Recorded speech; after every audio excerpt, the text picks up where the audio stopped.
especiales. El incienso purifica el cuerpo astral. Un buen incienso atrae a los grandes maestros que necesitamos para nuestro trabajo. Podemos mezclar incienso con benjuí. El benjuí purifica el astral y desvanece los pensamientos groseros y sensuales. Puede mezclarse el benjuí con el incienso 126, dentro de un pebetero, o quemando todo entre un braserillo. Esto es lo más práctico. La esencia de rosas también puede mezclarse con estos perfumes para purificar el ambiente. Es bueno recordar que las rosas tienen un gran poder. La rosa es la reina de las flores. Es necesario que la rosa del espíritu abra su fragante y delicioso capullo sobre la cruz de nuestro cuerpo. Recordamos el olíbano, también para formar ambiente devocional en la recámara nupcial. El esposo y la esposa deben vivir entre los perfumes y el amor. El incienso y los perfumes arden deliciosamente en todos los templos indos, parsis, jainos, sintoístas, etc., etc. Nunca faltaron los inciensos y perfumes en los templos de Grecia, Roma, Persia, etc., etc. El devoto necesita muchísimas purificaciones y santificaciones para llegar a la iluminación. Indicación especial: Jesús, el gran hierofonte, dijo: ayúdate que yo te ayudaré. Así pues, el estudiante gnóstico debe tener en cuenta estas palabras del maestro. Los mantras para salir en cuerpo astral, tal como lo hemos enseñado en este capítulo, son maravillosos. La invocación al maestro Laxmi es magnífica, maravillosa, pero el estudiante gnóstico debe ayudarse, debe concentrarse en el ombligo, debe adormecerse cantando los mantras mentalmente, y cuando ya se halle dormitando, cuando siente esa lasitud propia del sueño, imagínese ser un viento, un gas, algo sutil, siéntase ser todo aéreo y gaseoso, y en ese estado, sintiéndose así, etéreo y sutil, olvídese de la pesantez del cuerpo físico, piense que puede volar donde quiera porque no tiene ya pesantez de ninguna especie, salte de su cama olvidado de su cuerpo físico, sintiéndose ser nube, aroma, brisa, aliento divino.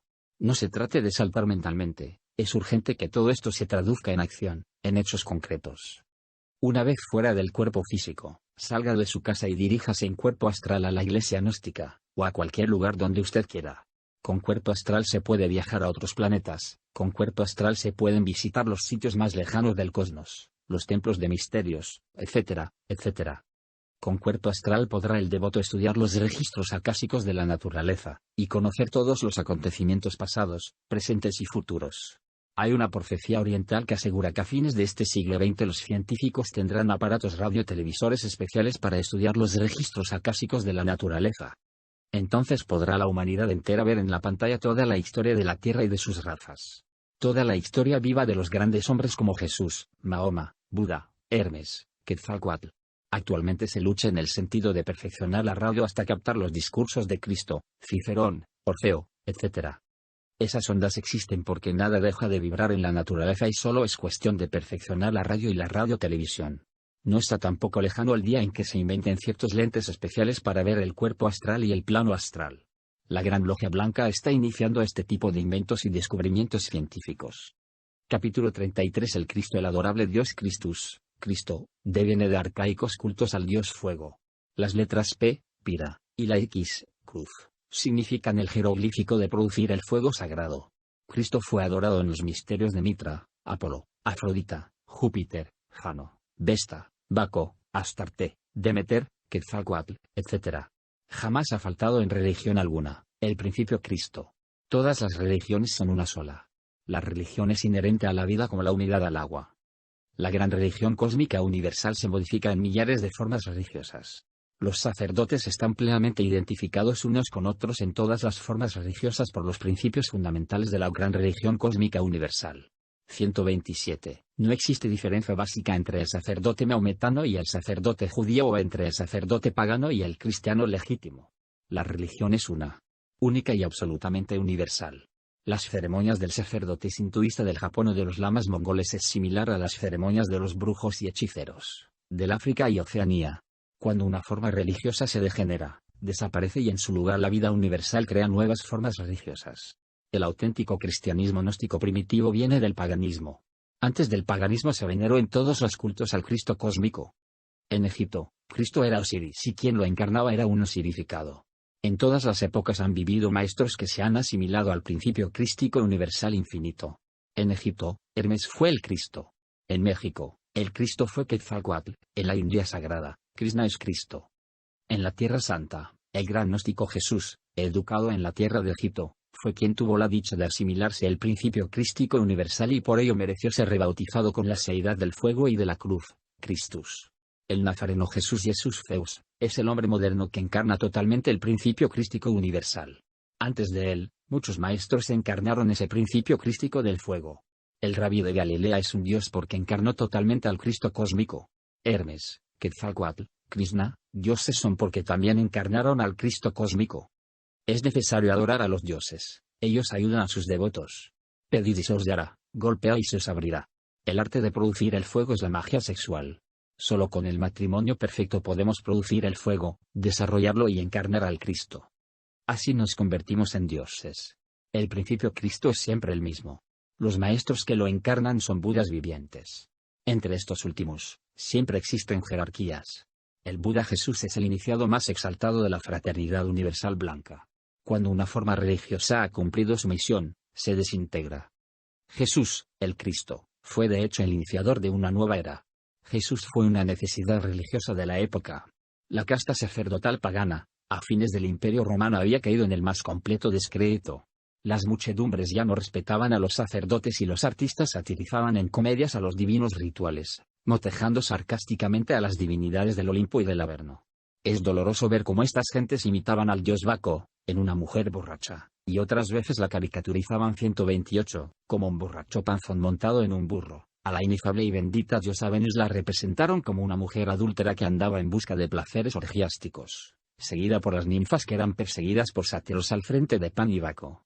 Por aquella época de decadencia religiosa, los pueblos de Grecia y Roma ya no respetaban ni siquiera a Marte, el dios de la guerra, lo representaban sarcásticamente atrapado por la red invisible de Vulcano, en instante de pleno adulterio con su esposa, la bella Venus.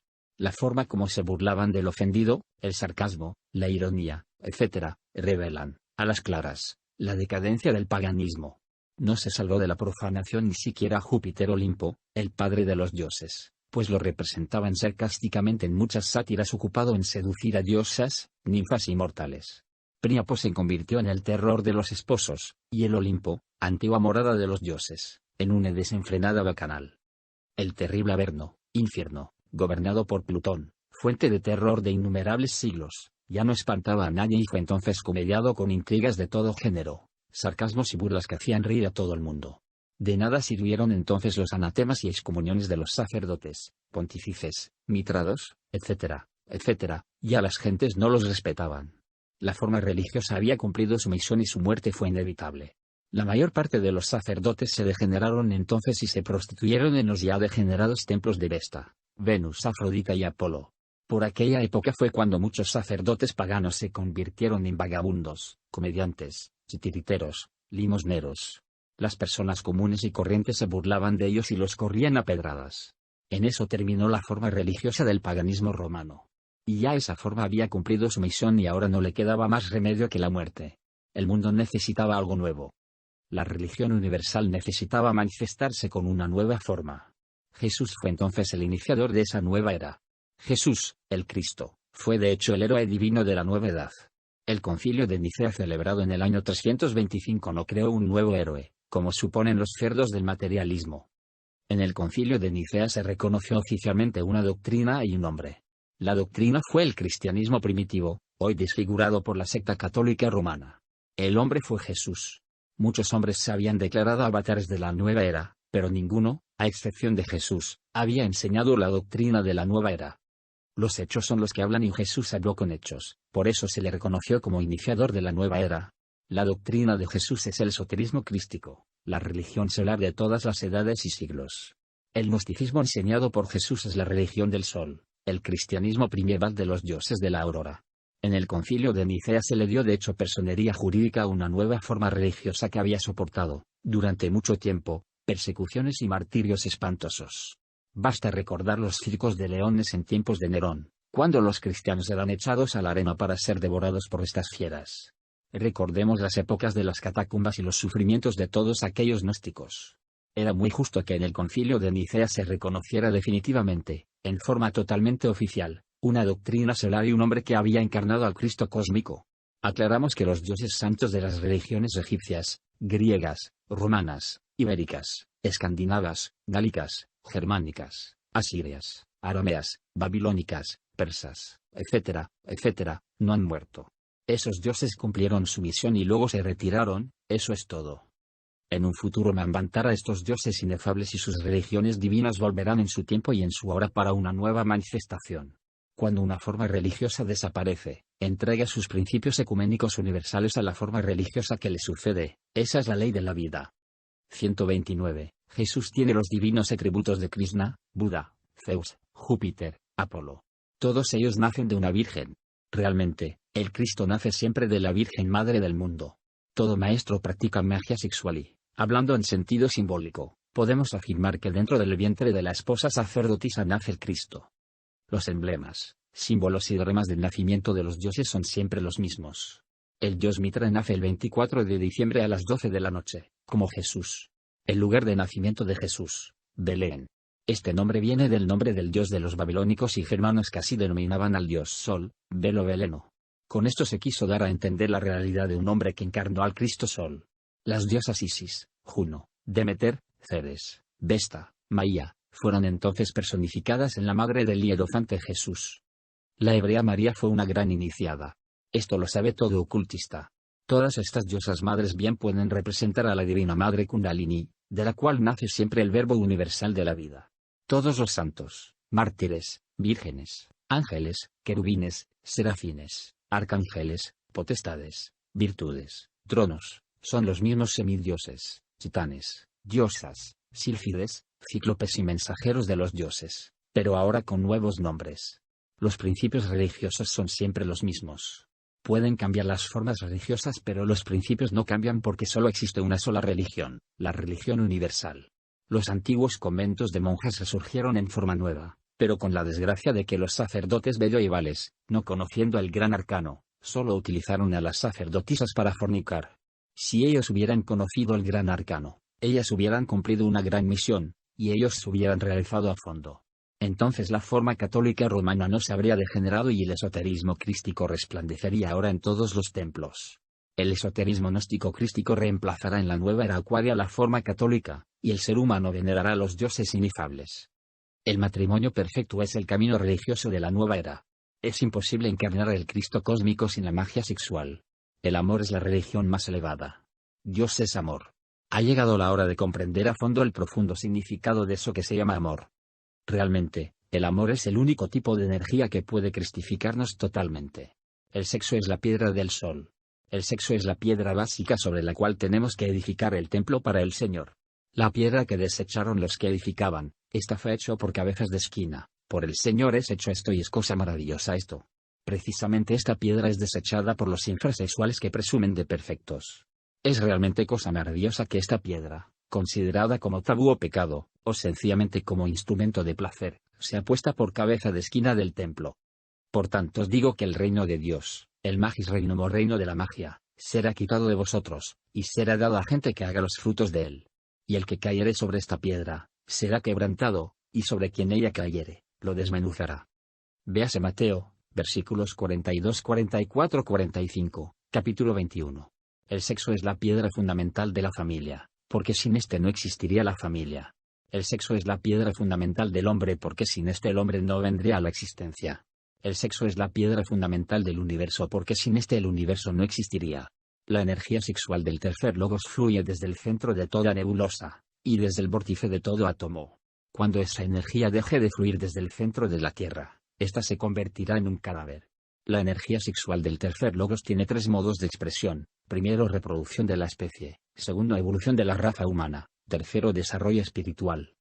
El Kundalini es el mismo tipo de energía con el cual el tercer logos elabora todos los elementos de la Tierra. En la naturaleza existen tres tipos de energía: primero, la del Padre; segundo, la del Hijo; tercero, la del Espíritu Santo. En la India, el Padre es Brahma, el Hijo, Vishnu, el Espíritu Santo, Shiva. 130. La fuerza del Espíritu Santo debe retornar hacia adentro y hacia arriba. Es urgente que las fuerzas sexuales se sublimen hasta el corazón. En este centro magnético dichas fuerzas se mezclan con las fuerzas del Hijo para subir a los mundos superiores. Solo quien logre el desarrollo total del Kundalini, se cristifica totalmente. Solo quien se cristifica puede encarnar al Padre. El Hijo es uno con el Padre y el Padre uno con el Hijo. Nadie llega al Padre sino por el Hijo. Así está escrito. Las fuerzas del Padre, del Hijo y del Espíritu Santo, descienden para luego retornar hacia adentro y hacia arriba. Eso es ley. Las energías del Espíritu Santo descienden hasta los órganos sexuales. Las del Hijo descienden hasta el corazón y las del Padre hasta la mente. Retornamos con las energías del Espíritu Santo y en ese retorno hay encuentros maravillosos. En el corazón nos encontramos al Cristo, y en la mente al Padre. Estos encuentros significan regreso hacia adentro y hacia arriba. Así pasamos más allá de la cuarta, quinta y sexta dimensiones del espacio. Entonces nos liberamos totalmente. Mucho se ha dicho sobre el hierophante Jesús, pero en realidad nadie conoce su biografía personal. Existe la tendencia a castrar al hierophante Jesús. Las sectas cristianas presentan a un Jesús infrasexual, afeminado, débil pero a veces enojado como una dama caprichosa. Todo eso es naturalmente absurdo. La realidad es que nadie conoce la vida personal de Jesús porque no tenemos su biografía. Solo con las facultades de la clarividencia objetiva podemos estudiar la vida de Jesús en los registros acásicos de la naturaleza. El acasí es un agente sutil que penetra y compenetra todo el espacio. Todos los acontecimientos de la Tierra y de sus razas, la vida de Jesús, etc., están escritos como en película eterna y viviente entre el acasí. Este medium compenetra hasta el aire. La ciencia de la radio-televisión a fines de este siglo tendrá instrumentos adecuados para ver los registros acásicos. Entonces la gente va a estudiar con sus aparatos la vida personal del hierophante Jesús. Ya sabemos que todos los movimientos son relativos y que solo hay una constante, esta es la velocidad de la luz. La luz viaja a determinada velocidad constante. Los astrónomos con sus lentes perciben estrellas que ya han dejado de existir. Lo que ven y hasta fotografían de dichas estrellas es el recuerdo, el acasí. Muchas de esas estrellas son tan distantes, que la luz proveniente de ellas, pudo haber comenzado su viaje desde antes de la formación del mundo. Esa lentitud de la luz, esta constante, puede hacer posible realmente la invención de ciertos instrumentos especiales con los cuales se pueda ver el pasado. Nada de esto es imposible. Con un telescopio especialísimo, con un aparato de radio-televisión especialísimo, podrían captarse sonidos y luz, acontecimientos y sucesos ocurridos en nuestra Tierra desde la formación del mundo. La ciencia llegará a esto muy pronto, a fines de este siglo. Entonces es cuando se va a poder escribir en un libro la biografía de Jesús. Los gnósticos, en cuerpo astral, estudiamos los registros acásicos cada vez que se hace necesario. Conocemos la vida del gran maestro y sabemos que Jesús fue realmente todo un hombre en el más completo sentido de la palabra. Jesús tuvo esposa sacerdotisa porque no era ningún infrasexual. La esposa de Jesús fue toda una dama adepto dotada de muy grandes poderes secretos. Jesús viajó por Europa y fue miembro de una escuela de misterios del Mediterráneo. Jesús estudió en Egipto, y practicó la magia sexual con su sacerdotisa, dentro de una pirámide. Así fue como recapituló iniciaciones y alcanzó más tarde la iniciación venusta. Jesús viajó por Persia, India, etc. Así pues, el gran maestro fue todo un maestro en el sentido completo de la palabra. Los 4 evangelios son realmente 4 textos de alquimia y magia blanca. Comienza la iniciación transmutando el agua de la vida, semen, en el vino de luz del alquimista. Este milagro se realiza en las bodas de Canaán. Siempre en matrimonio. Con este milagro se comienza a recorrer la senda de la iniciación. Todo el drama de la vida, pasión y muerte de Jesús es tan antiguo como el mundo. Este drama viene de las antiguas religiones arcaicas del pasado y se le conoce en todos los rincones del mundo. Este drama es aplicable a Jesús y, en general, a todos aquellos que recorren la senda del filo de la navaja. Ese drama no es la vida personal de un hombre. Ese drama es la vida esotérica de todos los que recorren el camino secreto. Lo mismo se le puede aplicar este drama a Jesús como a cualquier otro iniciado cristificado. Realmente, el drama de la vida, pasión, muerte y resurrección de Jesús, es un drama cósmico que existe desde mucho antes de la existencia del mundo. Ese drama es conocido en todos los mundos del espacio infinito. 131. Los 4 evangelios solo se pueden conocer con la clave de la magia sexual y el matrimonio perfecto. Los 4 evangelios solo se escribieron para servir de guía a los pocos que recorren la senda del filo de la navaja. Los 4 evangelios nunca fueron escritos para las multitudes. El trabajo de adaptar el drama cósmico a la nueva edad fue maravilloso. En este trabajo intervinieron grupos secretos de iniciados. Estos hicieron una obra espléndida. Cuando las gentes profanas estudian los evangelios, los interpretan equivocadamente. Jesús tuvo el heroísmo de asimilarse la sustancia Cristo en todos sus vehículos internos. Esto lo consiguió trabajando con INRI, fuego. Así fue como el hierophante pudo ser uno con el Padre. Jesús se convirtió en un Cristo y subió al Padre. Todo aquel que se asimila a la sustancia Cristo en lo fisiológico, biológico, anímico y espiritual se convierte en un Cristo. Así, pues, Cristo no es ningún tipo de individuo humano o divino. Cristo es una sustancia cósmica que se halla contenida en todo el espacio infinito. Necesitamos formar a Cristo en nosotros. Esto solo es posible con INRI, fuego. Cristo nada puede hacer sin la culebra. Esta solo se desarrolla, evoluciona y progresa practicando magia sexual. Quien forma a Cristo se convierte en Cristo. Solo Cristo puede subir al Padre. Este último tampoco es ningún individuo humano o divino. El Padre, el Hijo y el Espíritu Santo son substancias, fuerzas, energías trascendentales terriblemente divinas. Eso es todo. Lo que sucede es que las gentes desgraciadamente tienen una marcada tendencia a antropomorfizar a estas fuerzas de tipo superior. Jesús vivió el drama de la pasión, pero no es el único que lo ha vivido. Antes de él, algunos iniciados como Hermes, Quetzalcóatl, Krishna, Orfeo, Buda, etcétera, etcétera, lo vivieron. Después de él, algunos otros lo han vivido. El drama de la pasión es cósmico. La síntesis de todas las religiones, escuelas y creencias es el Cristo y la magia sexual. A nadie perjudica el matrimonio perfecto. Todos los sacerdotes de todas las religiones, los preceptores de todas las escuelas, los adoradores del Cristo, los amantes de la sabiduría, pueden recorrer la senda del matrimonio perfecto. La síntesis no daña a nadie y beneficia a todos. Esta es la doctrina de la síntesis. Esta es la doctrina de la nueva era. Los miembros de todas las escuelas, religiones, sectas, órdenes, etc., bien podemos ponernos de acuerdo sobre la base del matrimonio perfecto para fundar una nueva civilización basada en la sabiduría de la serpiente. Necesitamos una nueva civilización cuyo fundamento sea el matrimonio perfecto. El mundo entero está en crisis y solo con el amor podemos salvarnos. Nosotros, los gnósticos, no estamos contra ninguna religión porque esto sería absurdo. Todas las religiones se necesitan.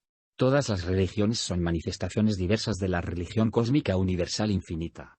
Lo grave, lo lamentable sería un pueblo sin religión. Creemos que todas las escuelas y sectas cumplen su misión enseñando, estudiando, discutiendo, etc. Lo importante, y eso es lo fundamental, que la gente siga la senda del matrimonio perfecto. El amor no perjudica a nadie, no daña a nadie. La gnosis es la llama de donde salen todas las religiones, escuelas y creencias. La gnosis es sabiduría y amor. Aquellos que creen llegar a la cristificación con el tiempo y mediante la evolución, reencarnándose y ganando muchas experiencias, están de hecho equivocados. Esos que así piensan están aplazando el error de siglo en siglo, de vida en vida, y la realidad es que al fin se pierden en el abismo. Nosotros, los gnósticos, no negamos la ley de la evolución, únicamente afirmamos que dicha ley no cristifica a nadie. Las leyes de evolución e involución son leyes puramente mecánicas de la naturaleza que se procesan simultáneamente en todo el gran laboratorio de la naturaleza. Muchísimos organismos, muchísimas especies son producto de la involución, y muchos otros organismos y especies son producto de la evolución. Lo grave es atribuirle a la evolución cosas, virtudes y cualidades que ésta no tiene. La evolución no cristifica a nadie. Quien quiere la cristificación necesita la revolución de la conciencia. Esta solo es posible trabajando con el grano. 132. Hemos de aclarar que el trabajo con el grano tiene tres líneas completamente definidas. Primera, nacer. Segunda, morir. Tercera, sacrificio por la pobre humanidad doliente. Nacer es un problema completamente sexual. Morir es cuestión de santidad. Sacrificio por la humanidad es cristocentrismo. Debe nacer el ángel dentro de nosotros mismos. Este nace de su germen sexual. Debe morir Satán, esto es cosa de santidad. Debemos dar la vida para que otros vivan. Esto es cristocentrismo. El hierophante Jesús vivió realmente el drama de la pasión así como está escrito. Nosotros, aun cuando somos realmente unos míseros gusanos de la tierra, necesitamos también vivir todo el drama de la pasión. Jesús fue hijo de un soldado romano y de una mujer hebrea. El gran hierophante fue de mediana estatura y de color blanco ligeramente quemado por los rayos del sol. El gran maestro tenía cabello negro y barba del mismo color. Sus ojos parecían dos noches inifables. La palabra nazareno viene de nazar, hombre de nariz recta. Jesús no tenía nariz curva de tipo judío. El gran maestro tenía nariz recta. Esta es propia de la raza blanca europea.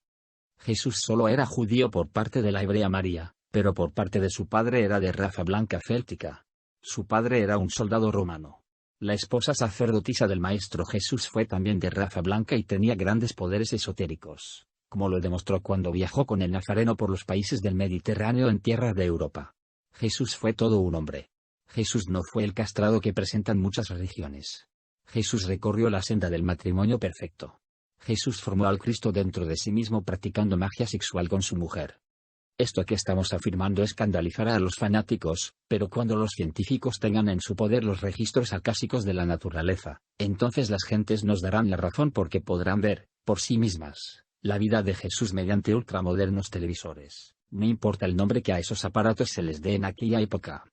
En esos registros de la casi se conocerá toda la historia del mundo, la vida de todos los grandes hombres, la historia completa de Cleopatra y de Marco Antonio, etcétera, etcétera. El tiempo va pasando y los hechos demostrarán nuestras afirmaciones. Por estos días en que terminamos estos 33 capítulos del matrimonio perfecto, hemos sido informados de que el Gran Maestro Jesús está en el occidente de los Estados Unidos. El Gran Maestro anda por las calles anónimo y desconocido, viste como cualquier paisano y nadie lo conoce. Un tremendo fluir de energía crística sale de él y se difunde por toda la América. El Gran Maestro conserva todavía el mismo cuerpo que tuvo en la Tierra Santa. Ciertamente el gran y edofante Jesús resucitó al tercer día de entre los muertos, y vive todavía con su cuerpo físico. Jesús logró la resurrección mediante el elixir de larga vida. Jesús recibió el elixir de larga vida porque se cristificó. Jesús se cristificó. Jesús se cristificó porque recorrió la senda del matrimonio perfecto. Cerramos estos 33 capítulos afirmando que en el centro de los 4 caminos llamados religión, ciencia, arte y filosofía, se encuentra la suprema síntesis. Este es el matrimonio perfecto. Conclusión, mis estimados hermanos y hermanas del movimiento gnóstico. Hemos concluido este curso de enseñanza esotérica y estaba pensando terminar estas reuniones, entrar por ahora en un receso, pero veo que estas reuniones son una necesidad espiritual para todos nosotros y por eso, creo que lo mejor es que sigamos reuniéndonos el 27 de cada mes. Así hablaba yo el 27 de julio del año 1961 en casa de un distinguido hombre de ciencia. Por aquellos días había terminado el matrimonio perfecto y simultáneamente había concluido un curso de enseñanza sexual esotérica que había dictado para un grupo de estudiantes gnósticos Rosacruz. El motivo por el cual pensé terminar las reuniones esotéricas en México, fue el desencanto. En principio, la sala de reuniones estaba llena de gente. Todos gozaban estudiando los misterios del sexo y la senda del matrimonio perfecto. Después, conforme pasaban los días, a la gente ya no le interesó el matrimonio perfecto ni la magia sexual. 133. Cumplidos 2 años de reuniones, los asistentes esoteristas llegados a dichas reuniones se podían contar con los dedos de la mano. En tales circunstancias, yo consideré que resultaba inútil seguir dictando conferencias. Mis intenciones eran terminar esa noche con conferencias y reuniones. Empero, algo notable me ocurrió esa noche. Me sentí lleno de un amor inmenso, grandioso, sublime. Mi corazón se llenó de dolor al recordar la idea de dejarlos solos. Fue entonces cuando resolví no terminar con las reuniones y seguir adelante con los pocos. Cuando regresé a casa recibí un mensaje telepático del templo de Chapultepec. Se me ordenó salir de casa y trasladarme inmediatamente al bosque de Chapultepec. Yo obedecí la orden y salí de casa rumbo a este bosque maravilloso del cual habla el maestro Huiracocha en su novela Rosacruz. El castillo de Chapultepec resplandecía maravillosamente con sus millares de lucecitas. Las avenidas y gradería central estaban solitarias y las puertas herméticamente cerradas. Resulta difícil entrar esas horas de la medianoche en el bosque de Chapultepec porque los celadores y gendarmes se hallan alertas y vigilantes, y puede darse el caso de que si algún estudiante gnóstico Rosacruz se aventurare a penetrar en el bosque, sea confundido con algún ladrón. El cero de los guardianes es grande porque en el castillo de Chapultepec existen inmensas riquezas. Recordemos la vajilla del emperador Maximiliano, todo de oro macizo, y las riquezas coloniales encerradas en los salones del palacio. Este es el palacio más magnífico de México. No importa contar cómo pude entrar en el bosque de Chapultepec a la medianoche. La realidad fue que entré. Eso es todo. Anduve por una avenida dando vueltas al cerro de Chapultepec, siguiendo la dirección de las fuentes que construyera el presidente Madero. El camino estaba desierto, y la noche oscura. Pasé algún tiempo aguardando una señal convenida. El tiempo me pareció largo, pero al fin llegó alguien que habló por mí y todo se arregló. El adepto superior del templo me ordenó entrar y sin más cumplidos entré. El templo está situado dentro del cerro de Chapultepec. Dicho templo fue visible en otros tiempos para los aztecas, pero después, con la llegada de los españoles, entró en estado de ruinas. En este templo está el imperio de luz y fe de los nahuas.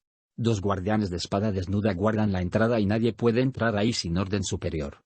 Aquella noche fue de inmensa dicha para mí. El templo estaba inundado por una luz de inmaculada blancura. Era luz compenetrada de vida y espíritu. Luz que no hacía sombra por ninguna parte. Esta luz sale de una custodia cáliz.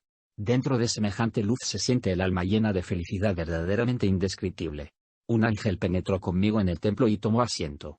El adepto superior del templo nos enseñó algunos cuadros hermosísimos llenos de vida y movimientos. Estos cuadros abundan mucho en las logias blancas. Ya Franz Hartmann nos habló en su libro titulado Una aventura en la mansión de los adeptos Rosacruces sobre esta clase de cuadros que él vio en el templo Rosacruz de Bohemia. Las figuras de esta clase de cuadros están llenas de vida y movimiento. Este es el llamado arte regio de la naturaleza. El superior del templo, viendo nuestra admiración por los cuadros, se dirigió al ángel y luego a mí, diciéndonos: se les prohíbe a ustedes tocar estos cuadros. El ángel obedeció fielmente la orden. Yo francamente, me sentí tentado a tocarlos. Eran tan hermosos. Un severo recordatorio del maestro dado a tiempo fue suficiente. Ya se lo dije a usted, señor, que se prohíbe tocar estos cuadros. Ciertamente yo no pienso tocarlos, fue mi disculpa. El templo brillaba aquella noche con gloria inefable. Es imposible describir con palabras humanas tanta belleza. El techo, las paredes, todo era de oro macizo. Empero, algo me llenó de asombro. Yo había oído hablar tanto de teosofía, rosacrucismo, hermetismo, yoguismo, etcétera, etcétera.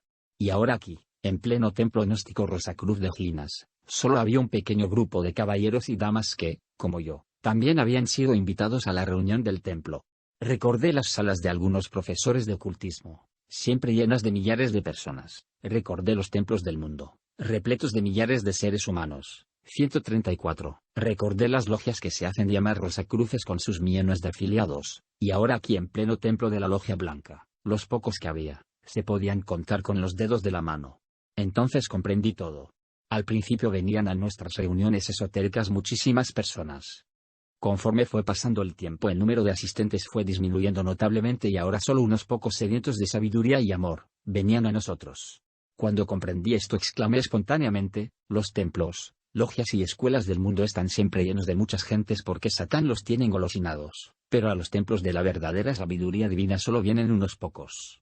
Así hablé con una voz que me asombró a mí mismo, y cuando hablé, vi asentimiento del superior del templo. Entonces, este dijo: así es, Satán los tiene engolosinados. Acto seguido, después de haber confirmado mis palabras, el maestro ordenó al ángel subir al coro de los músicos y cantores, para que cantara. El ángel obedeció y después de haber subido al coro, cantó en ópera la historia de los siglos. El ángel, desde el punto de vista doctrinario, se colocó mentalmente en los tiempos de la futura quinta ronda de evolución planetaria. Por aquella época ya la Tierra químico-física solo será un cadáver, una nueva luna. Entonces toda la vida evolucionante se desarrollará en el plano etérico, región etérica de nuestra Tierra. Las 7 razas de carne y hueso ya no existirán, se habrán extinguido. El ángel cantó con una voz tan inefable y dulcísima que parecía la flauta encantada de Mozart. Todo mi ser entró en éxtasis. Oír cantar a un ángel es algo que jamás en la vida se puede olvidar. El ángel, situado mentalmente en la Tierra futura de la quinta ronda, relató en ópera la historia de la evolución terrestre. Recordó a todos los profetas que habían sido enviados a la Tierra, narró con su voz melodiosa la historia de las 7 razas del mundo, el apocalipsis de la quinta raza actual, los continentes que existieron en el pasado y su destrucción general, los grandes cataclismos de la Tierra, las grandes guerras, los esfuerzos sobrehumanos que habían hecho los grandes avatares para salvar a la humanidad, la crucifixión del mártir del Gólgota, etcétera, etcétera. Luego, se lamentó con dolor de los pocos que se habían salvado. Solo unos pocos habían logrado nacer como ángeles. Los demás, la gran mayoría de seres humanos, se los tragó el abismo. De todos los millones de almas que entraron a evolucionar y a involucionar en el planeta Tierra, solo un puñado de criaturas sirvieron para el estado angélico. Muchos son los llamados pero pocos los escogidos. Cuando llegó el ángel a esta parte de su ópera inefable yo me sentí conmovido y asombrado en gran manera. Francamente, yo estaba creyendo que semejante caso de unos pocos salvados y la gran mayoría perdidos solo podría darse en la Tierra y en el pasado Manvantara de la Tierra-Luna, pero que en los demás mundos las cosas serían distintas. El ángel me sacó de ese error cuando dijo: y esto que sucedió en la Tierra se repite siempre en todos los mundos del espacio infinito. Al terminar el ángel su canto inefable comprendí por qué tantas gentes habían asistido a mis reuniones, y por qué de los muchos que comenzaron solo unos pocos quedaron conmigo. Ahora estoy dispuesto a seguir con los pocos. Ya no me interesa tener la sala llena de gentes. Realmente son muchos los que comienzan pero pocos los que llegan. El matrimonio perfecto es la senda del filo de la navaja. Afiliarse a cualquier escuela, logia, orden, etc., es cosa facilísima. Estudiar yoguismo, hermetismo, filosofía, astrología, es muy hermoso y fácil, pero nacer como ángel, es terriblemente difícil. El ángel tiene que nacer de la semilla sexual.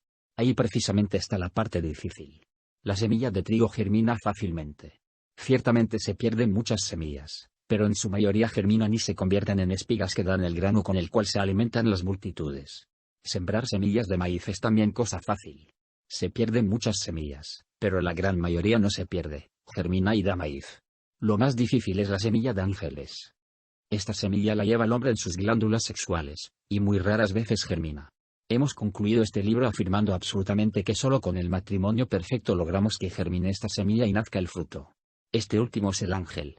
Ahí está el problema, lo difícil. Resulta que la gente cree que con pertenecer a tal o cual creencia, a tal o cual religión, a tal o cual secta, ya están salvados. Naturalmente eso es falso. Jamás germina una semilla por lo que un hombre cree o deje de creer, jamás nace un 135 insecto por lo que un ser humano piense o deje de pensar. Nunca nace un hombre de entre el pergamino de una teoría. La cuestión es sexual y en esto, el ángel no es una excepción. Los miembros de todas las religiones, escuelas, sectas y creencias dicen, muchos son los llamados y pocos los escogidos. Todo el mundo repite esto y presume, como es normal, de escogido. Nadie se considera perdido. Creen que con su creencia, teoría, estudio, etc., ya están salvos. Cosa falsa y absurda, porque el problema de nacer no puede ser el resultado de creencias, teorías o conceptos. La realidad es distinta. Nacer es un problema totalmente sexual. En el fondo esotérico de las grandes religiones se enseña magia sexual. Desgraciadamente, la gente no indaga, no investiga. Ese es el problema. A la gente no le gusta la magia sexual, porque esto significa sacrificio de sí mismo, de sus propias pasiones animales. Raro es quien pueda de verdad ser firme con la magia sexual. Muchos comienzan por curiosidad, pero a los pocos días ya no soportan más y entonces se dedican a la fornicación. Esos son los débiles que después andan diciendo que la magia sexual es dañosa. Esas son las semillas degeneradas que no germinan. El sexo es el camino que conduce a los seres humanos hasta la liberación final. Si alguien piensa que puede existir alguna otra senda diferente para la autorrealización, es claro que se encuentra totalmente equivocado. Esta es ley para todos los continentes, mundos y espacios. Hablemos ahora un poco sobre Selene. Ciertamente hoy la luna es un cadáver, empero, antes de que muriera fue un mundo que tuvo mares muy hermosos, vegetación exuberante, gentes de toda especie, etcétera, etcétera, etcétera. Desafortunadamente, las muchedumbres lunares se convirtieron en demonios, solo un puñadito de criaturas humanas alcanzaron el adeptado práctico. En nuestro planeta Tierra el resultado será el mismo. Solo un pequeño grupo de personas nacerá como ángeles. Podemos afirmar, sin temor a error, que la humanidad de la Tierra será tragada por el abismo. Los teósofos se equivocan cuando afirman que todos los seres humanos llegarán a la liberación. Ese concepto no es aceptado por la logia blanca porque es falso.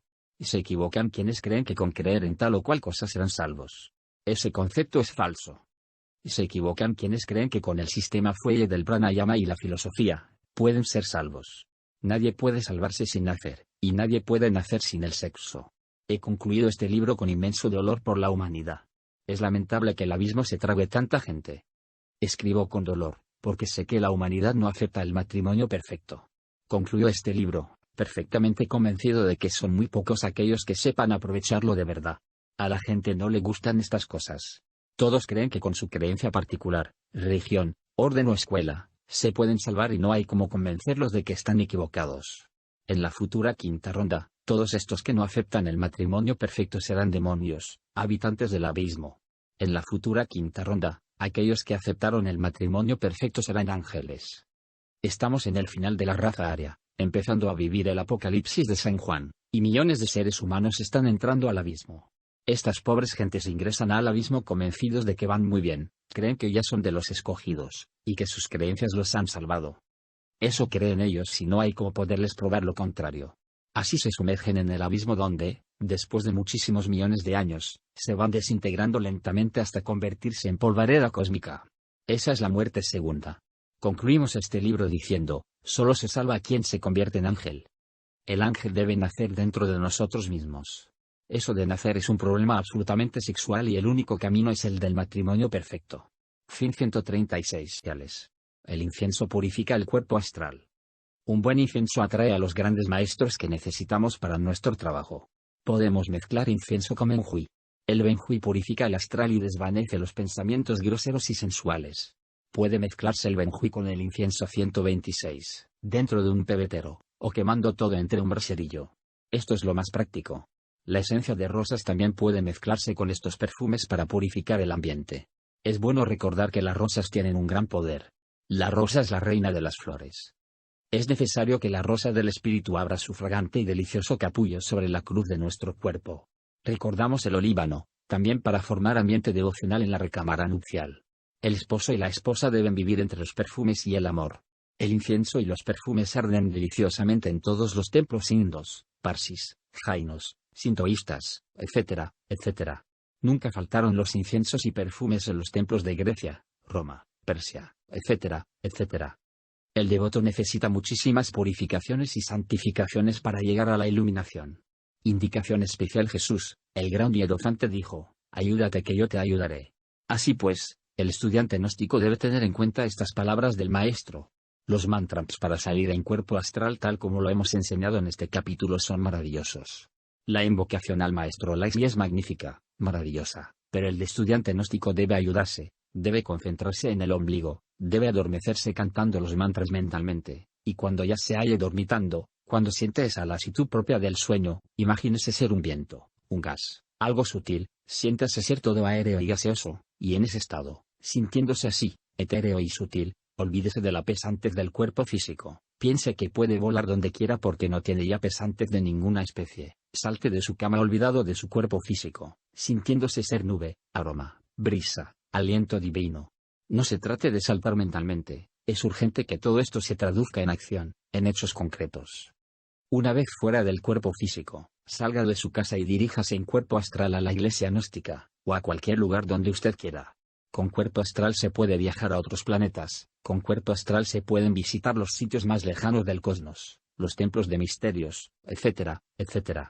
Con cuerpo astral podrá el devoto estudiar los registros acásicos de la naturaleza, y conocer todos los acontecimientos pasados, presentes y futuros. Hay una profecía oriental que asegura que a fines de este siglo XX los científicos tendrán aparatos radiotelevisores especiales para estudiar los registros acásicos de la naturaleza. Entonces podrá la humanidad entera ver en la pantalla toda la historia de la Tierra y de sus razas. Toda la historia viva de los grandes hombres como Jesús, Mahoma, Buda, Hermes, Quetzalcóatl. Actualmente se lucha en el sentido de perfeccionar la radio hasta captar los discursos de Cristo, Cicerón, Orfeo, etc. Esas ondas existen porque nada deja de vibrar en la naturaleza y solo es cuestión de perfeccionar la radio y la radiotelevisión. No está tampoco lejano el día en que se inventen ciertos lentes especiales para ver el cuerpo astral y el plano astral. La Gran Logia Blanca está iniciando este tipo de inventos y descubrimientos científicos. Capítulo 33. El Cristo, el adorable Dios Christus, Cristo, deviene de arcaicos cultos al Dios Fuego. Las letras P, Pira, y la X, Cruz, significan el jeroglífico de producir el fuego sagrado.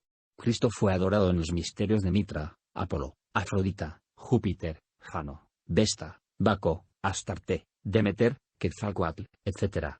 Jamás ha faltado en religión alguna el principio Cristo. Todas las religiones son una sola. La religión es inherente a la vida como la unidad al agua. La gran religión cósmica universal se modifica en millares de formas religiosas. Los sacerdotes están plenamente identificados unos con otros en todas las formas religiosas por los principios fundamentales de la gran religión cósmica universal.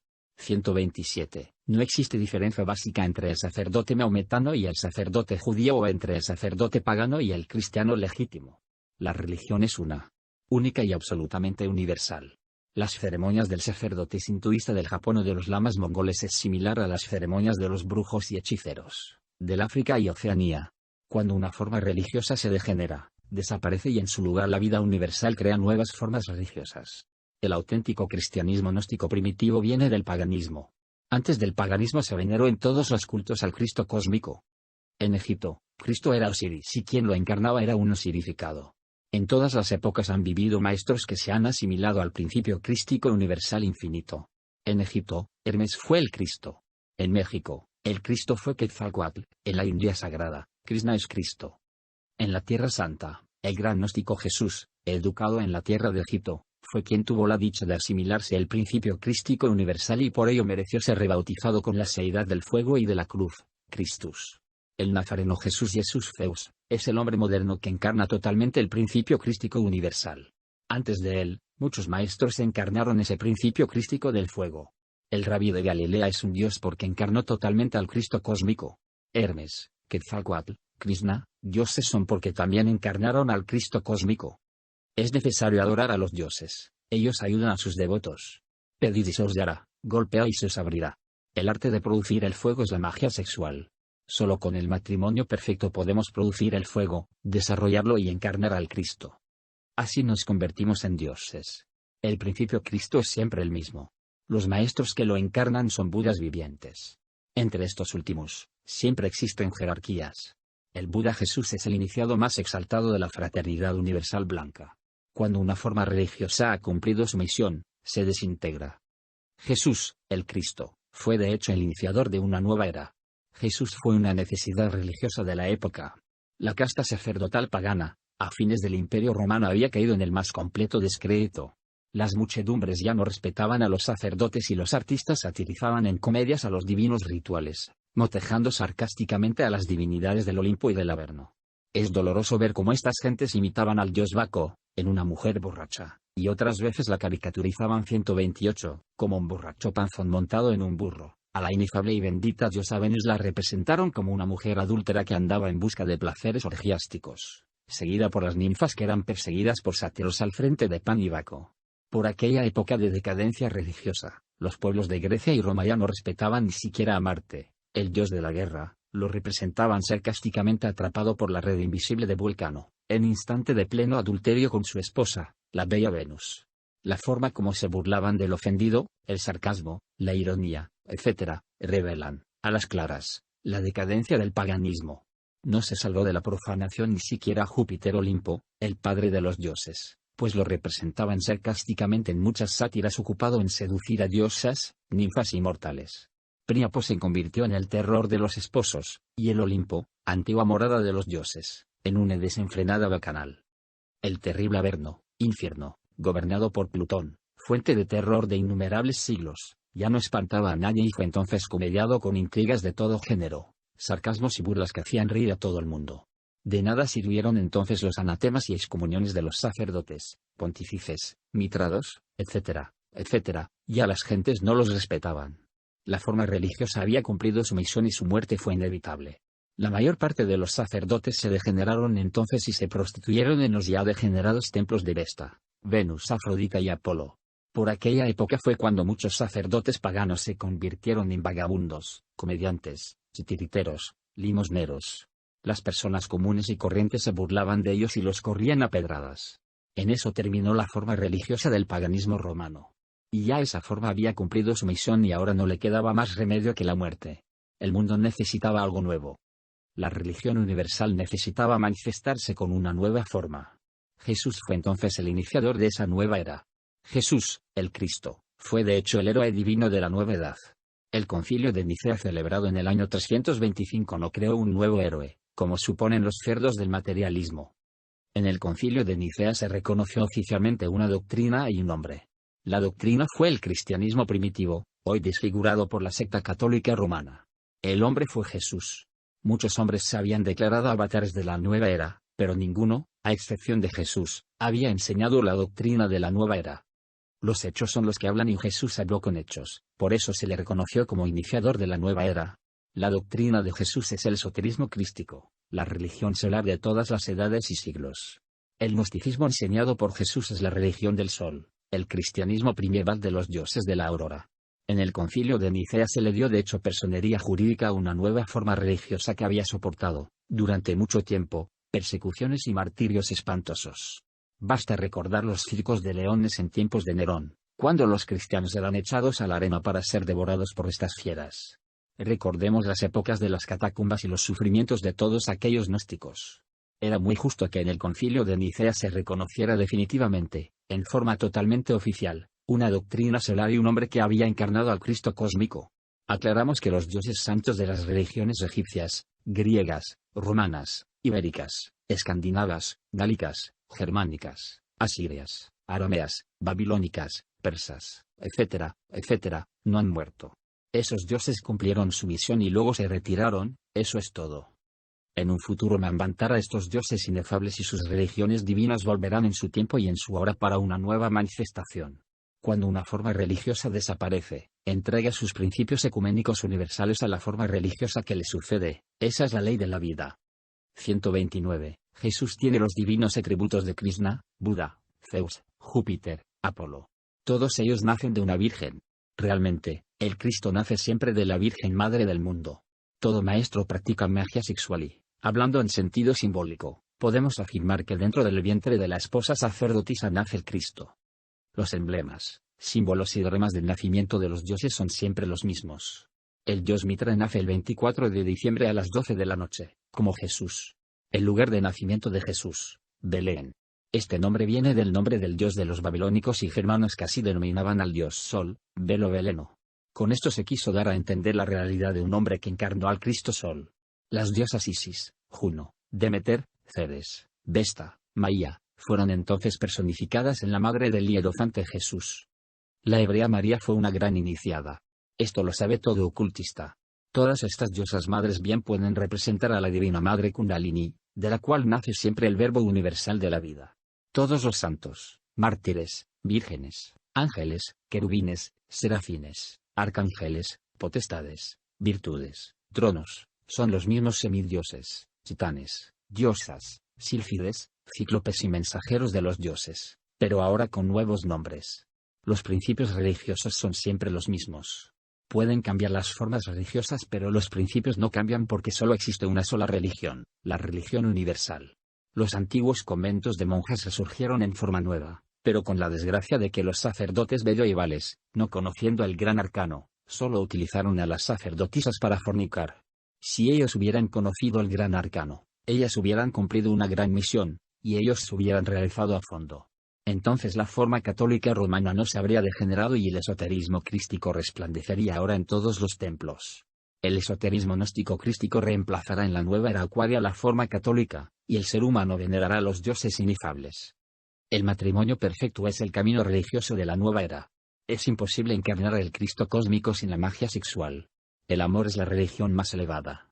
Dios es amor. Ha llegado la hora de comprender a fondo el profundo significado de eso que se llama amor. Realmente, el amor es el único tipo de energía que puede cristificarnos totalmente. El sexo es la piedra del sol. El sexo es la piedra básica sobre la cual tenemos que edificar el templo para el Señor. La piedra que desecharon los que edificaban, esta fue hecho por cabezas de esquina, por el Señor es hecho esto y es cosa maravillosa esto. Precisamente esta piedra es desechada por los infrasexuales que presumen de perfectos. Es realmente cosa maravillosa que esta piedra, considerada como tabú o pecado, o sencillamente como instrumento de placer, sea puesta por cabeza de esquina del templo. Por tanto os digo que el reino de Dios, el magis regnum o reino de la magia, será quitado de vosotros, y será dado a gente que haga los frutos de él. Y el que cayere sobre esta piedra, será quebrantado, y sobre quien ella cayere, lo desmenuzará. Véase Mateo, versículos 42, 44, 45, capítulo 21. El sexo es la piedra fundamental de la familia, porque sin este no existiría la familia. El sexo es la piedra fundamental del hombre porque sin este el hombre no vendría a la existencia. El sexo es la piedra fundamental del universo porque sin este el universo no existiría. La energía sexual del tercer logos fluye desde el centro de toda nebulosa, y desde el vórtice de todo átomo. Cuando esa energía deje de fluir desde el centro de la Tierra, ésta se convertirá en un cadáver. La energía sexual del tercer logos tiene tres modos de expresión: primero, reproducción de la especie; segundo, evolución de la raza humana; tercero, desarrollo espiritual. El Kundalini es el mismo tipo de energía con el cual el tercer logos elabora todos los elementos de la Tierra. En la naturaleza existen tres tipos de energía: primero, la del Padre; segundo, la del Hijo; tercero, la del Espíritu Santo. En la India, el Padre es Brahma, el Hijo, Vishnu, el Espíritu Santo, Shiva. 130. La fuerza del Espíritu Santo debe retornar hacia adentro y hacia arriba. Es urgente que las fuerzas sexuales se sublimen hasta el corazón. En este centro magnético dichas fuerzas se mezclan con las fuerzas del Hijo para subir a los mundos superiores. Solo quien logre el desarrollo total del Kundalini, se cristifica totalmente. Solo quien se cristifica puede encarnar al Padre. El Hijo es uno con el Padre y el Padre uno con el Hijo. Nadie llega al Padre sino por el Hijo. Así está escrito. Las fuerzas del Padre, del Hijo y del Espíritu Santo, descienden para luego retornar hacia adentro y hacia arriba. Eso es ley. Las energías del Espíritu Santo descienden hasta los órganos sexuales. Las del Hijo descienden hasta el corazón y las del Padre hasta la mente. Retornamos con las energías del Espíritu Santo y en ese retorno hay encuentros maravillosos. En el corazón nos encontramos al Cristo, y en la mente al Padre. Estos encuentros significan regreso hacia adentro y hacia arriba. Así pasamos más allá de la cuarta, quinta y sexta dimensiones del espacio. Entonces nos liberamos totalmente. Mucho se ha dicho sobre el diedofante Jesús, pero en realidad nadie conoce su biografía personal. Existe la tendencia a castrar al diedofante Jesús. Las sectas cristianas presentan a un Jesús infrasexual, afeminado, débil pero a veces enojado como una dama caprichosa. Todo eso es naturalmente absurdo. La realidad es que nadie conoce la vida personal de Jesús porque no tenemos su biografía. Solo con las facultades de la clarividencia objetiva podemos estudiar la vida de Jesús en los registros acásicos de la naturaleza. El acasí es un agente sutil que penetra y compenetra todo el espacio. Todos los acontecimientos de la Tierra y de sus razas, la vida de Jesús, etc., están escritos como en película eterna y viviente entre el acasí. Este medium compenetra hasta el aire. La ciencia de la radio-televisión a fines de este siglo tendrá instrumentos adecuados para ver los registros acásicos. Entonces la gente va a estudiar con sus aparatos la vida personal del diedofante Jesús. Ya sabemos que todos los movimientos son relativos y que solo hay una constante, esta es la velocidad de la luz. La luz viaja a determinada velocidad constante. Los astrónomos con sus lentes perciben estrellas que ya han dejado de existir. Lo que ven y hasta fotografían de dichas estrellas es el recuerdo, el acasí. Muchas de esas estrellas son tan distantes, que la luz proveniente de ellas, pudo haber comenzado su viaje desde antes de la formación del mundo. Esa lentitud de la luz, esta constante, puede hacer posible realmente la invención de ciertos instrumentos especiales con los cuales se pueda ver el pasado. Nada de esto es imposible. Con un telescopio especialísimo, con un aparato de radio-televisión especialísimo, podrían captarse sonidos y luz, acontecimientos y sucesos ocurridos en nuestra Tierra desde la formación del mundo. La ciencia llegará a esto muy pronto, a fines de este siglo. Entonces es cuando se va a poder escribir en un libro la biografía de Jesús. Los gnósticos, en cuerpo astral, estudiamos los registros acásicos cada vez que se hace necesario. Conocemos la vida del gran maestro y sabemos que Jesús fue realmente todo un hombre en el más completo sentido de la palabra. Jesús tuvo esposa sacerdotisa porque no era ningún infrasexual. La esposa de Jesús fue toda una dama adepto dotada de muy grandes poderes secretos. Jesús viajó por Europa y fue miembro de una escuela de misterios del Mediterráneo. Jesús estudió en Egipto, y practicó la magia sexual con su sacerdotisa, dentro de una pirámide. Así fue como recapituló iniciaciones y alcanzó más tarde la iniciación venusta. Jesús viajó por Persia, India, etc. Así pues, el gran maestro fue todo un maestro en el sentido completo de la palabra. Los 4 evangelios son realmente 4 textos de alquimia y magia blanca. Comienza la iniciación transmutando el agua de la vida, semen, en el vino de luz del alquimista. Este milagro se realiza en las bodas de Canaán. Siempre en matrimonio. Con este milagro se comienza a recorrer la senda de la iniciación. Todo el drama de la vida, pasión y muerte de Jesús es tan antiguo como el mundo. Este drama viene de las antiguas religiones arcaicas del pasado y se le conoce en todos los rincones del mundo. Este drama es aplicable a Jesús y, en general, a todos aquellos que recorren la senda del filo de la navaja. Ese drama no es la vida personal de un hombre. Ese drama es la vida esotérica de todos los que recorren el camino secreto. Lo mismo se le puede aplicar este drama a Jesús como a cualquier otro iniciado cristificado. Realmente, el drama de la vida, pasión, muerte y resurrección de Jesús, es un drama cósmico que existe desde mucho antes de la existencia del mundo. Ese drama es conocido en todos los mundos del espacio infinito. 131. Los 4 evangelios solo se pueden conocer con la clave de la magia sexual y el matrimonio perfecto. Los 4 evangelios solo se escribieron para servir de guía a los pocos que recorren la senda del filo de la navaja. Los 4 evangelios nunca fueron escritos para las multitudes. El trabajo de adaptar el drama cósmico a la nueva edad fue maravilloso. En este trabajo intervinieron grupos secretos de iniciados. Estos hicieron una obra espléndida. Cuando las gentes profanas estudian los evangelios, los interpretan equivocadamente. Jesús tuvo el heroísmo de asimilarse la sustancia Cristo en todos sus vehículos internos. Esto lo consiguió trabajando con INRI, fuego. Así fue como el diedofante pudo ser uno con el Padre. Jesús se convirtió en un Cristo y subió al Padre. Todo aquel que se asimila a la sustancia Cristo en lo fisiológico, biológico, anímico y espiritual se convierte en un Cristo. Así, pues, Cristo no es ningún tipo de individuo humano o divino. Cristo es una sustancia cósmica que se halla contenida en todo el espacio infinito. Necesitamos formar a Cristo en nosotros. Esto solo es posible con INRI, fuego. Cristo nada puede hacer sin la culebra. Esta solo se desarrolla.